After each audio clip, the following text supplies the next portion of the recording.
Greetings and welcome back to Room 303 in our chats with Emily as we are calling our readings through the poetry of Emily Dickinson. We are in the Johnson edition. We turn to poem 342, It Will Be Summer Eventually. We can't help but think of Shelley's Ode to the West Wind, If Winter Come, Can Spring Be Far Behind, with a line like this. Now, when this poem was first published in 1896, it was titled Nature's Changes, and you will see that we're actually back to poem 331, that little three-line poem that we've already worked with, and that's our assumption. You've been following our stuff, I hope, at learnstrong.net, down that left-hand side, Chats with Emily, our playlist. I'm hopeful that you worked through our set of introductory comments. I'm hopeful that you've worked through the preceding 341 poems. We just finished with 341, After Great Pain, A Formal Feeling Comes. And if you have, then of course you've studied already 331, and we gestured towards this one. Now, we are back to one of Emily's favorite themes, the notion of the seasons, and the way in which there is a certain kind of regenerative power of the spring and the summer, and yet it must inevitably go away. This is how she says it. It will be summer, eventually. Ladies with parasols, sauntering gentlemen with canes, and little girls with dolls will tint the pallid landscape as 'twere a bright bouquet, though drifted deep in Parian the village lies today. The lilacs bending many a year will sway with purple low. The bees will not despise the tune their forefathers have hummed. The wild rose reddened in the bog, the aster on the hill, her everlasting fashion set in covenant Jensen's frill, till summer folds her miracle as women do their gown, or priests adjust the symbols when sacrament is done. I think it's significant that we end with some religious language as we work through this poem.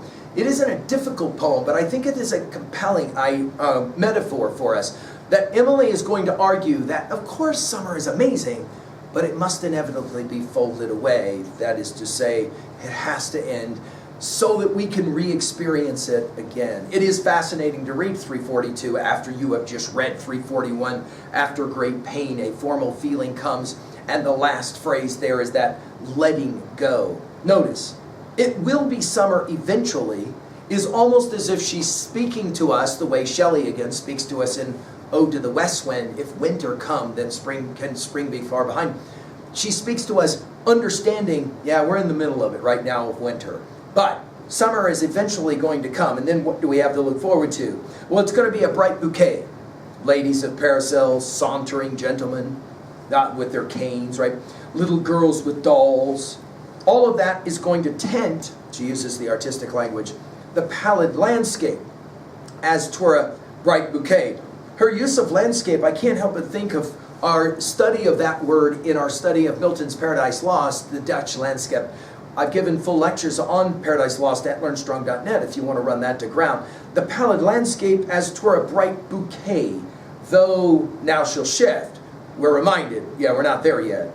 Drifted deep, right, Amherst is covered in snow. In Parian, that is to say snow, right? Parian, Paros, the Greek island, right, that is known for its white marble.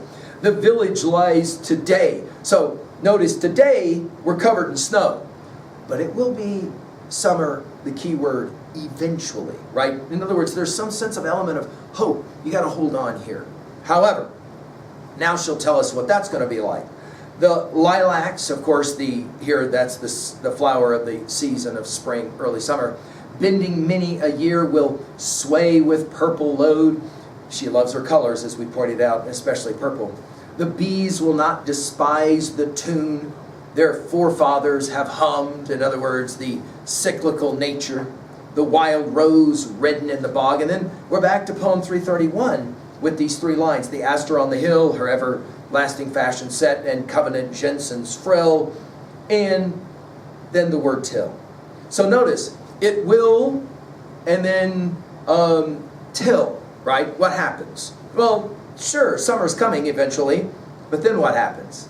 Well, summer's got to fold her miracle. Notice the religious language to finish.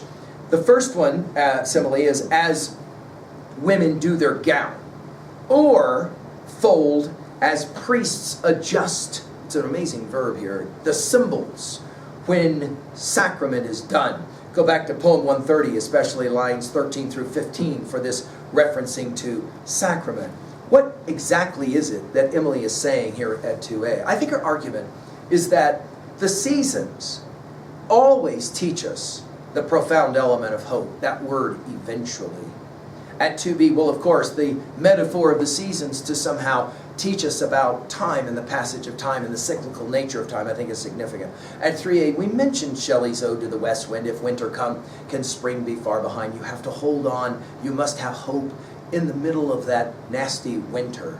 Finally, at 3b, what is your thoughts about summer and the fact that eventually summer will come, but eventually summer will also fold away until the next summer? Thank you.